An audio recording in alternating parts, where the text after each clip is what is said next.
but more as a unified effort that. Where'd she go? Tina, did we lose Bree? I think, yeah. I wondered on your presentation, which was so amazing, did Raleigh go through a rapid development and exclude kids, or how did I think Raleigh is just sort of typical, that it's been something that cities have experienced generally. You know, that when it's time to have a family, you go out into the suburbs. And the way it's been kind of seen and sort of zoned is that downtown is for eating and drinking and spending money. And if you want to do any kind of activity, which is usually what kids want to do, you go to a rec center out in the suburbs and you have to be driven there. Yeah. And so if you live downtown, the options are really limited. And even in the suburbs, you have to be driven everywhere. I mean, the advantage my kids had was at least they could bike around, even if they were being chased off by the police and stuff, and other people. I mean, there's no place to go. So, I think it was just the way it evolved in terms of how people thought of cities. I think it's changing. But you know, when you go to a city and you run across something else happening, like, ooh, there's some kids in a fountain, or there's a basketball game, it's like so refreshing, because like watching people drink beer is just like not that interesting. Right. But I think, you know, we're developing quickly, and I just think it's really common among cities. This is a pattern. You know, that they just aren't, in America anyway, are not welcoming kids downtown. And I mean, my kids, they had to make a list of like places where they could go eat for $5 or less, or places where they could go that are free. You know, every place was like, don't sit here unless you're ready to pay, unless you have a credit card or something. So I think that's all a big problem for downtown.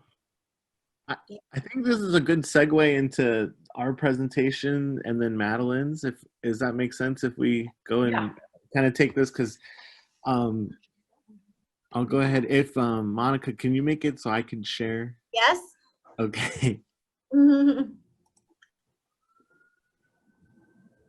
Okay. So I'm here with Madeline. She's a little off camera right now, but she'll be coming in a bit. And we both work for a business improvement district. So talking about the economy in downtown, we run a business improvement district in a downtown is one of the hats that we wear. And we've done a lot, Madeline's done a lot to bring kids back into the downtown. And I want to speak specifically about something that happened locally in downtown Santa Ana that then we've parlayed as placemakers into a more national equity-based program. And then Madeline will go into some more major details on the invigoration of our city, of our downtown, from the cultivation of partnerships with the school district and with families and youth and neighborhoods. So let me see. All right. So I'm sharing another concept board. Monica and Jim got us into these, so we've been playing with different ones. So this is just a slightly different version of your mural. But a lot of you have saw when the pandemic hit that mayors and cities wanted to save their restaurant businesses. And so, can you mute that? They wanted to save the restaurant businesses, and so they allowed businesses to, or restaurants to take on patios outside. And this was really a giant change in how public space works. And I think it went unnoticed in a lot of ways, in what a game changer this was for the interaction between leased space and internal space and outdoor space. And so in our downtown in particular, we've been trying to get parklets, and you know, this is parking day for 5 years, and we haven't been able to get one. And within a few weeks after the pandemic and this parklets being allowed, and we have 22 parklets now in our downtown. And this has been resulted in incredible economic revitalization. We had businesses, minority-owned businesses that were down to 25% their revenue during the pandemic, and after the being able to pop out, they saw a 60% increase in their total revenue. So it saved some businesses, it changed and transformed how businesses interacted with the public environment. And so this map that I'm showing you, we actually got on a call with the city in a really unprecedented way. And we looked at, okay, these streets, these red streets are really fast. These green streets are more pedestrian oriented. So those are our targets. So let's talk to those businesses and get them out. And we kind of just carved up the downtown and went door to door and tried to get everyone who wanted to pop out that ability. And it happened relatively quickly, and it really transformed at that point businesses that were not able to be open at all except for takeout and delivery to being able to reopen. But there was a huge equity issue that came of this, is that yes, the restaurants downtown were suddenly given this lifeline, but what about everybody else? What about all the other uses that of public space that need to be cultivated? No one was talking to community groups about this opportunity. It was really just targeted at saving restaurants. And so it was really brought up in the placemaking community to go beyond restaurants. But we also, from our experience on the ground, we really wanted to reiterate that just because it is a business, a lot of these businesses are family owned, they're minority owned, they're women owned. And so a lot of the businesses that actually flourish the most in this, and that were the first to be able to pop out, were those entrepreneurial immigrant businesses. The hipster businesses took much longer, up to a month to 2-3 months. Some of them are just coming out now into the street because they really didn't have the thinking processes of how you might set up a large, process a large amount of people. Whereas in our community, large Latin families are constantly having events in improvised space. And so they actually really took to it in incredible ways. We saw other scenarios where, you have a fast street, a street unlike Pontiac. We see our downtown, it looks a lot like Pontiac. It's the government county seat. It's a poor urban core in a wealthier county. And so this is one of our main streets. That was our Woolworths there. This was a walkable street at one point that now has a highway going through it, basically. And it's a very hard street for any business to pop out on. So we work with the woman-owned business. We found some space next to this defunct theater, and we put up that proposal. And by happy hour the next day, she was able to make that happen and be a reality. And that's been one of the most successful outdoor projects. And we were able to take that same design and take it down the street to another struggling Latin-owned business and really even give them the same layout because they had a very similar scenario there. So that was great experience for us in downtown because, like I said, we spent 5 years going up against a wall, brick wall, trying to get parklets and move businesses into the street, got nowhere. And suddenly it was really the keys to the kingdom. And we were able to get so much accomplished, see so much impact, jobs saved, businesses saved, revenue increase for these local businesses. So we wanted to expand this further and see, how do we take up that our communities are getting boarded up, and how do we pivot with this moment as placemakers and turn that into, beautiful street furniture and market infrastructure for tomorrow. And so we really realized that and also, how do we get beyond having businesses pop out like restaurants and have libraries popping out and have community spaces that are popping out that are co-managed and co-cultivated? And we looked at some of the toolkits that placemakers are using. This is in Portland, a tool they use similar to what you guys do with your murals. This is called intersection repair. So all the people around an intersection come together and they actually reimagine their intersection as a place that they want to be at. And they install poetry poles and seating, and they've built gazebos and earthen structures and pizza ovens. And so this sort of space that was just a pass-through space becomes the town square of a small residential pod. And we were learning about different technologies from placemakers around the country and internationally, like even little old Pontiac really led a world process, led processes for other states. And we thought, wow, let's tap the talent that's around the country to help each situation, each community-based initiative, each small disadvantaged business that we can get in touch with any technical assistance they might need. And so we've sort of evolving through this process, and we call it the United Streets of America. And so these are just some of the design prompts that we're working on pro bono, equity-based projects across the country as a team. And I'll just show some, for example, this is actually our design process. So we get connected like through a community actor, like the incubator here might know of a group that's ready, that knows of an opportunity to, or they're trying to pop out into the street, or they see empty land that could be utilized, or even something as big as the Pontiac Center, and they want the support of course, the local-led vision, but the technical assistance of people from different contexts bringing their knowledge and also their support to help professionalize the ask for funds, for permission, and help move the needle for people. And so this was one of the first ones we did, and Tina actually did a lot of the visioning on this. This was it's called the May Center in Long Beach, and it's a Cambodian community. The largest population of Cambodian people outside of Cambodia is in Long Beach from the Khmer Rouge genocide. This was where a lot of the refugees ended up. And so the May Center is actually like a bungalow house, garden, yoga center, and it's a trauma healing center. Well, they deal a lot with seniors, and so they've had to modify and limit their on-site activities. And so we actually worked to design a parklet with them.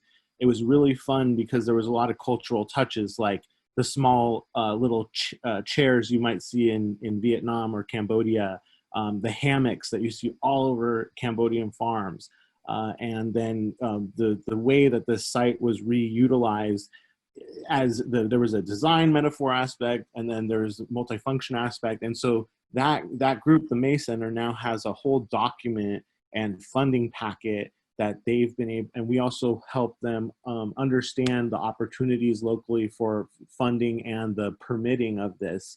And so they're really equipped to move forward with that project. We worked with Red Mountain Park in Alabama, Birmingham, Alabama. It's a giant park, I think 45 times the size of Central Park in New York, and African-American neighborhoods abut it and really don't have access. There's not an access point from the African-American sort of side of the park. And so we worked with Carmen Mays and the park manager, and I'm blinking on James Rojas, who brought his Place It engagement activity there, which is a tool where instead of looking at 2D drawings and blueprints and municipal codes, people really just build with objects that they have, what they want, and it really blows open the door of who can contribute and who can take ownership over big projects like this. So they were given access to that tool. I'll highlight this one that is really we're in the midst of right now, and it's very exciting. This is the Blue Lot Foodtopia, and I can actually kind of make this a little multi-dimensional for you, but this is a really underactivated space, and you can see it's actually incredible frontage for our downtown, but it's just this big empty lot. And what has happened is a local entrepreneur several local entrepreneurs from the local food community who want to grow food, the Latino community who want to activate this with events. We've been able to get them some temporary permits to do some events there. So this is like, for example, a recent event. I think this was last weekend. This is a tamale eating contest component of this Gente Night Market, which is really a micro business enterprise. Small business people who don't have a storefront, who are making handmade goods or, our artistic goods, come together and bring in the community to shop and have fun. And it's incredibly vibrant. space. It's produced by also a local Latinx event producer who's really just an incredible activator of the space.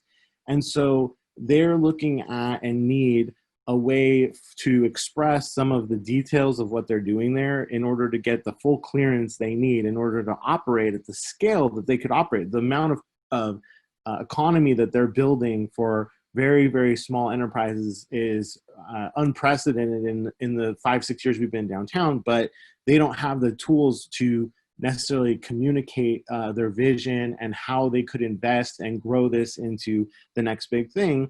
And that's where people like Tina Govan and also Candice Yee, who's a recent Brandeis graduate, they jumped on board and they really helped listen to the stakeholders like they were developers with millions of dollars and presented ideas and visions to them of things that could be possible that wasn't just a wow moment for, you know, Ruben and Garrett and their teams of people, but this will be a wow for the city and for the fire department and all the places where we've really got to do something to get their attention, turn their head, show them that this is a real and something that needs to be responded to.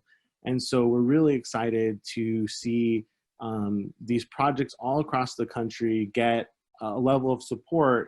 And I think as we're hearing before, like, placemaking has a really bad name in some circles because it's often associated with development. It often comes in when the community even is able to barely negotiate getting access to some piece of land. And so it really operates in this really fringe world where it doesn't feel like the true placemaking that we want, which is that everyone should have access to an understanding of their city, how it works. The city should have opportunities for them. They should be able to create opportunities. And these local government and institutions are really there to serve those visions of collaboration and individual ideas that help bring breath into the community.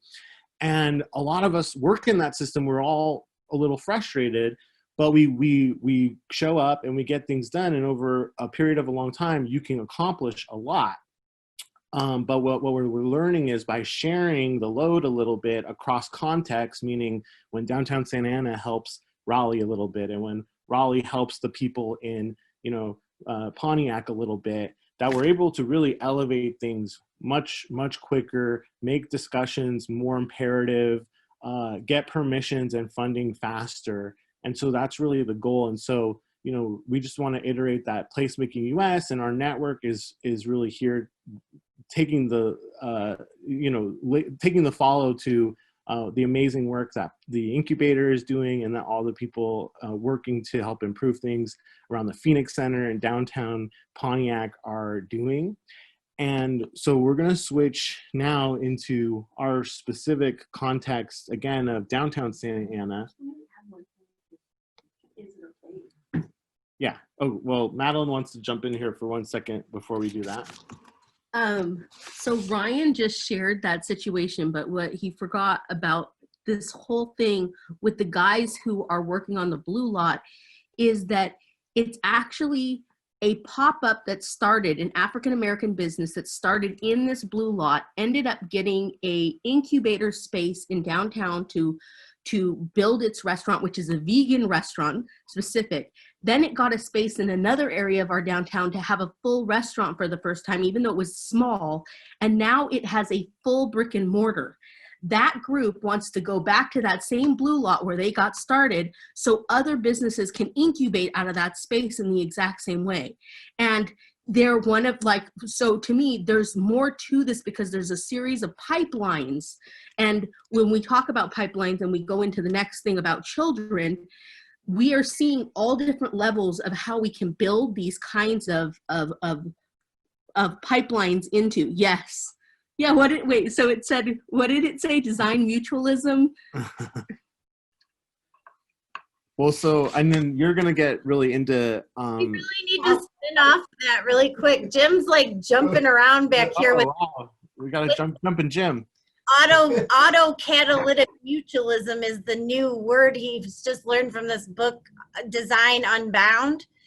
So let him tell you. I hate to get too deep into it because I ain't, and I'm not deep into it, but it so resonates with what's being talked about. I thought I'd just throw it in here. The exciting part about it is a new way of looking at how the world is defined. And you're doing such a great job, Ryan, of articulating exactly how that produces value, which just goes to the concept here that supersedes Darwinism and supersedes what we understand the world to be in ways that only human beings can recognize. And to be in that kind of frame of mind is a unique situation right now. And you're so naturally given to it, and what you're doing is speaks so loudly. And then when she was, outlining how the citizens were responding and their recognition and how they could reinvent and I mean, it's and help the others come up. It's what's happening. Okay. It is what's happening. So I'm not deep. I'm only like 30 pages in here yet, and I haven't snuck further deeply. I don't read in that fashion. And yet it has no really, as it aspires to, it has no really linear. You could start anywhere in the book and come back and go and such and so forth. But this goes to John Seeley Brown, who I'm a big advocate of for the last couple of decades, and what the work that he's done and others have done along the lines of thinking. This whole world has been under an instructional model for decades about not thinking. In other words, find the answer as opposed to think the answer. And it's an unfortunate thing that we find ourselves in this moment. But here is that little gift, okay? Here it is alive and well. And we need to add kindling, okay? And we need to do this like every week. We need 20 minutes, maybe 30 minutes. We preload so everybody gets information. We preload, we go over it, and then we get together and we take the highlights, okay? And we move on them. Just as you're describing. I'm preaching in the choir here, and I'm going to stop preaching. Okay. Preach, Jim. And all right, so we're going to go into really an amazing this is an amazing way that, although you think downtown, the big business interests, we run on a pretty small budget for what we were able to do, and we were able to really, by partnering that's amazing. And there's a budget, but by partnering with the school district. But before that, so Ryan, this is our biggest pipeline that we've created so far in downtown, and it's gone out. It's duplicated itself a million times since it started, and we're going to talk about our connection with the school district. But before even the connection with the school district, it starts with we built a registry for the arts, and Ryan is going to start the presentation with that portion to show how we garnered the activity that comes after. So, yeah. Okay. Awesome. Yeah. All right, so I have to switch programs here. All right, there we go. Oh, Bree, we lost Bree. She's back. Okay, here we go. So this is actually Madeline's presentation, as she just said, about kid-friendly cities, building creative economies and pipelines through the school district collaboration, arts-based community collaboration. She's going to go through some different models, but I'm going to start out with a process where basically economic theory, there's different things that can change an economy. And one of the most, I think, interesting one, the most democratic one, is information. If you look at just like stocks or things like that, people who have more information are going to do better in the market. But that's the problem is, privileges, some people have information and some people don't. So the more we can make information more widely available, the more economic opportunity everybody has access to. And so when I've worked in the past with municipal systems, like let's say, for example, an arts funding in a city, the typical approach is, okay, let's buy some art with our arts funding. But I advocate, well, don't do that. Get all your artists organized. Use your arts funding to find out who are all these artists in the community and create a catalog so that basically people who are in your community engaged in the arts, they're a marketable entity that that can be hired by, whether it's people with bigger budgets for arts than the city, because the city typically has a very small budget for arts. So things like that. So pivoting towards creating information platforms so that more people have access to the information, more people can be represented, and you end up creating a more organized marketplace for what otherwise is not really a very organized activity. And I've done this in a few cities, but for example, some things that we heard in this city in Santa Ana that made us really want to do this is we sat down with, the major museum, the major repertory theaters, and all the big arts institutions, and who are hiring artists, and they told us they couldn't find local artists, that they go online or they'll talk to people, and they knew some of them, of course. But the great majority of when they needed something and they had money to hire somebody, they were hiring from San Diego, Los Angeles, Long Beach, other cities around us. And so by representing all the, several hundred artists that are municipally involved, those institutions have a go-to resource to keep that money in the community. I saw someone mention like circular community. And this process wasn't that difficult. And it actually was quite amazing and catalytic. And so I think there's like 2.5 movies here that are pretty short that we're gonna just, oh, did I miss something? No, I just wanted to share something again, because when I first met Ryan, I came up into a room and he said, come in, I'm starting this. He had these round tables where he was showing people these ideas, like the fact that we should organize our city in guilds. We should have this, like, bring back this spirit. And I was watching the room, and I could see in the room that a lot of people were hearing him thinking, this sounds amazing, but it wasn't connecting in terms of, he was showing them how you can set up a website, how you can do what he calls the architecture of the web. So he was showing that. And the thing that I was like, okay, how are we going to get this onto the ground so that people connect with it in a visceral way, and so that they understand that document or that website belongs to them. So this is kind of where this partnership starts. Yeah, here. I think you felt that before. What it was like, I was speaking Greek or something because I had already done this in another city, so I saw it, but when I was talking about it, people didn't understand it. So Madeline took it a step back and we invited the arts and education community together, and we asked them what they wanted and what they thought. And so that's what this first video is of. Brilliant. Yes. They're a great partnership. Oh, I'm not sure if I shared. Let me make sure I did it right. Okay, I didn't. Here we go.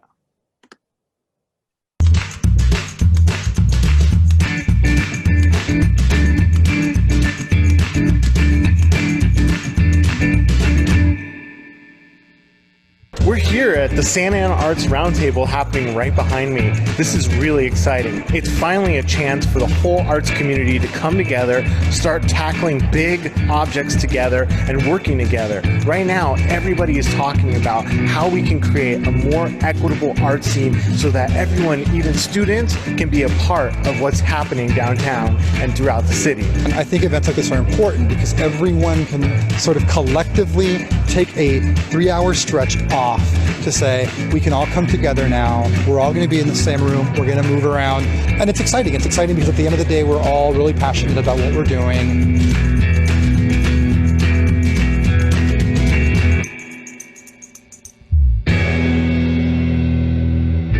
So I think that was like a giant co-design session, essentially World Cafe format, and then we ended up with a graphic recording that really embodied the values and the map of where we needed to go. And I think the community identified, yeah, we need a directory, is what they called it.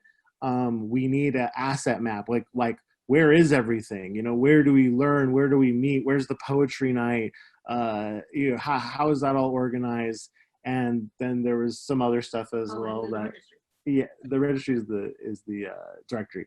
But so then so what we did next, and this was where it got really wild, because this process got all of those big institutions really excited, because they were all struggling with, you know, community engagement, and they saw that this was like all the people engaging the community and a lot of community leaders. And so they all started offering up their venues for us to bring the community there and utilize their venues to move this forward, like snowball this forward.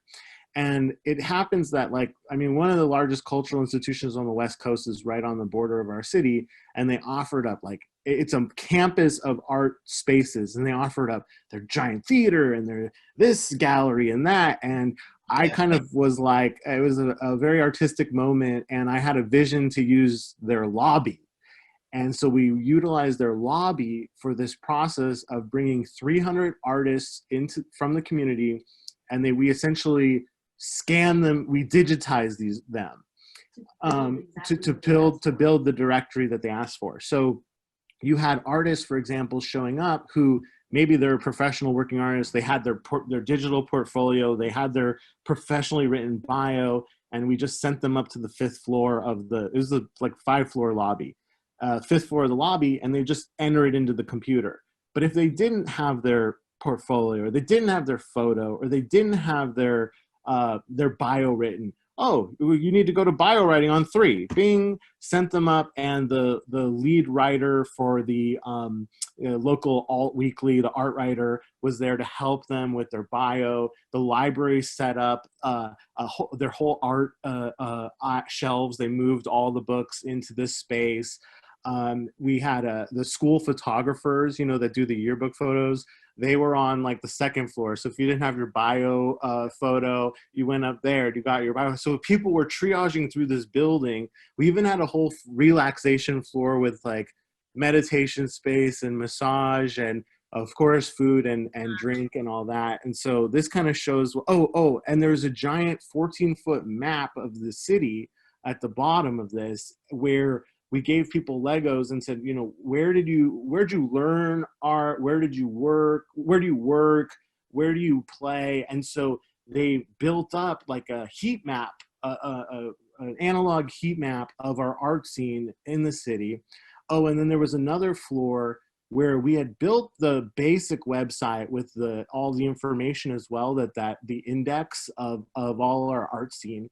And so they were able to see that and react and tell what's missing and spend one-on-one time with somebody really reviewing the technology. Because sometimes you build this technology and then nobody wants to use it, or nobody knows about it, or whatever. So this one event, which cost us a few $1,000s, because a lot of it was just, we got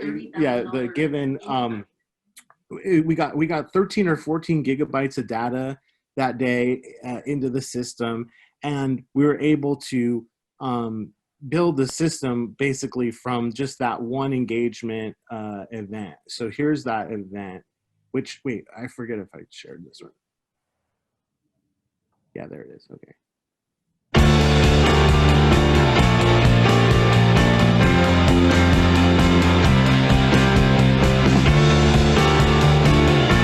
So this is the second roundtable forum, and the purpose of today's event is to start to centralize a directory of artists and also art locations throughout the city, so that we can document and memorialize all the great things that are happening here in the city of Santa Ana around arts and culture.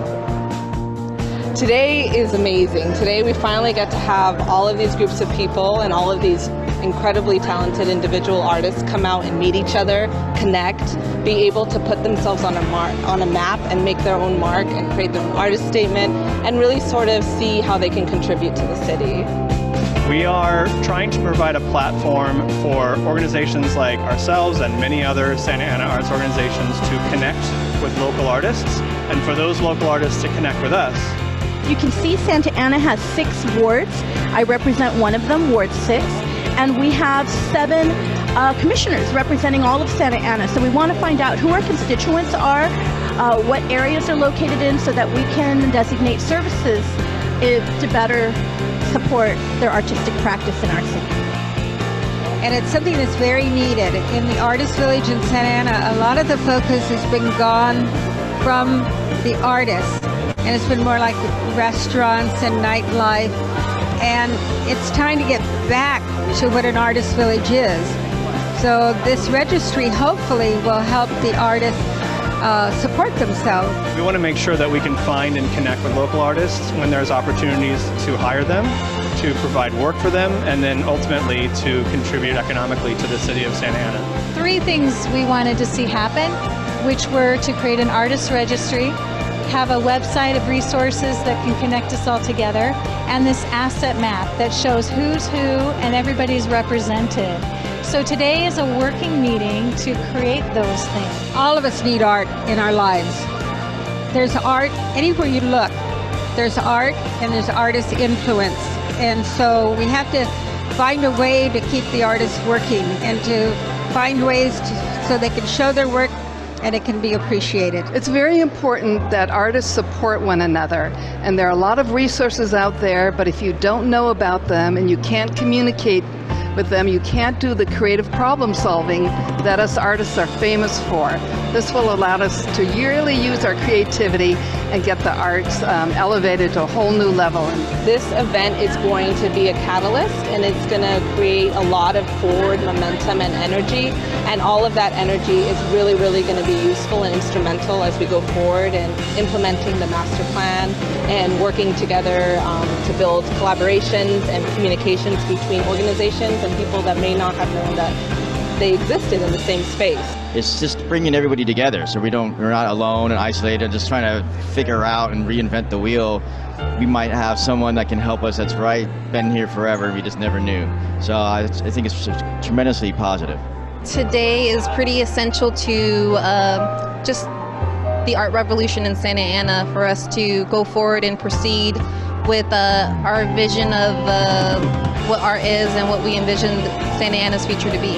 It really is the first step in making connections. There's been a lot of private investment, a lot of artists who have contributed to the arts and culture movement in the city of Santa Ana. So we really see this as a way that we can get people together, get people connected, and provide the resources that people are going to need to take arts into the next step here in the city of Santa Ana. As a city, we're proud and excited to be able to help facilitate that in whatever way that we can. This is our own Santa Ana identity. It's a great opportunity to start implementation of the new Arts and Culture Master Plan. And so I just think this is just going to build and build and build momentum. And the next one that we do is going to be even better.